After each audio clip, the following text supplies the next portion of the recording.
It wasn't until lately that I decided I wanted to share about my experience because it completely derailed my life before. After passing out in the emergency room, I came to shortly thereafter in the hospital bed. The fever caused me to become delusional. I made the decision to walk outdoors in order to get some fresh air and have a cigarette. I located my smokes, pulled on my jeans, and reached for the hospital's slippers that were on the floor. Then I pushed my IV stand behind me as I went out of the ward where I had been staying.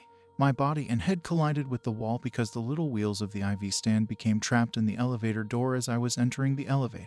This caused my body to spring back and caused my head to hit the wall. During the time when the door was unsuccessfully trying to close, my teeth got numb quickly. I was able to gather my wits, make it to the main level, and then exit the building. I was resting on my back on the relaxing, cool concrete pavement smoking my cigarette when the nurse in charge of the 6th floor unit spotted me. She was outside smoking her cigarette. The nurse was really upset with me and warned me not to move since she was just about to check on me again. That didn't bother me in the least because there was no way I could get up even if my life depended on it.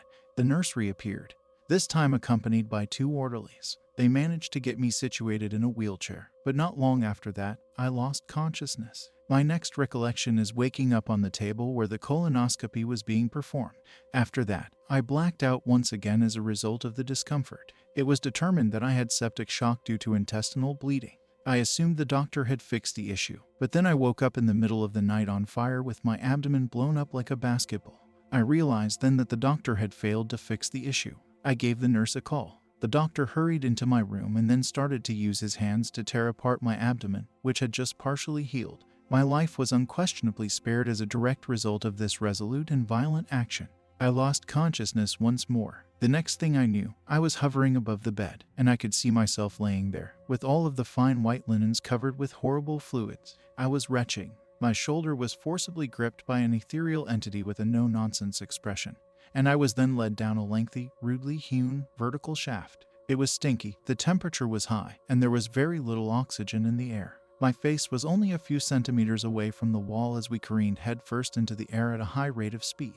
I requested that we go at a more leisurely pace and that the guide instruct us to lead with our feet. The tour leader sped up and informed me that I did not have control of this situation.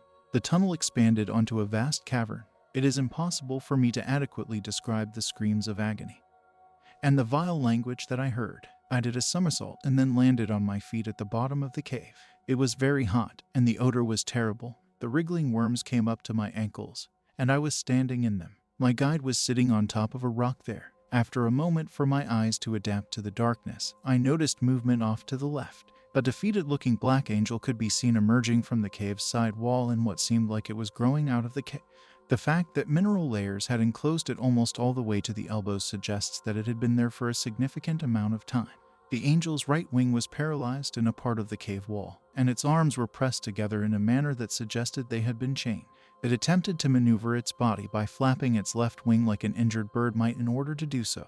It gently lifted its head, gave my guide and I a peek in our direction, and then turned its back on us and walked away. I felt sad for it. Demons of every variety may be seen flying about the area while weeping and yelling profanities. It felt like an eternity, but eventually a snake with a circumference of 3 feet passed, and then it vanished into the darkness. After that, a vicious beast halted, pushed me against the cave wall, and then continued on its way. I turned to look at my tour leader, who had raised his hand, at which point there was a hush in the room. I could get no air. I was beginning to lose consciousness when I noticed a glimmer of white on the bottom of the cave. I crept toward it. As soon as I laid down on the cloth, I had the distinct impression that I would be okay. It came as a wonderful relief to find this refuge. I could feel the worms wriggling through the protective layer that was keeping me alive. My guide snatched me up and dragged me out from that horrible pit. Demons pursued me, but I realized that there was a barrier that they couldn't get through. My guide shared with me some very intimate information that he had learned. All of this has come to pass. After then, he went in the direction of the brilliant white light that was coming out of the tunnel on the right. Suddenly, I found myself hovering in the air above my body and staring down at it. I found myself in a new room, all cleaned up, and with tubes inserted into every part of my body. I drifted for a while, wondering how on earth I was going to get through the tubes. I was brought back into my body without any involvement on my part. I suddenly recalled that my teeth were burning. They tell me I spent a significant amount of time in the hospital, but the only recollections I have from that time are hazy ones from the first 2 days. I was given my last rites before passing away.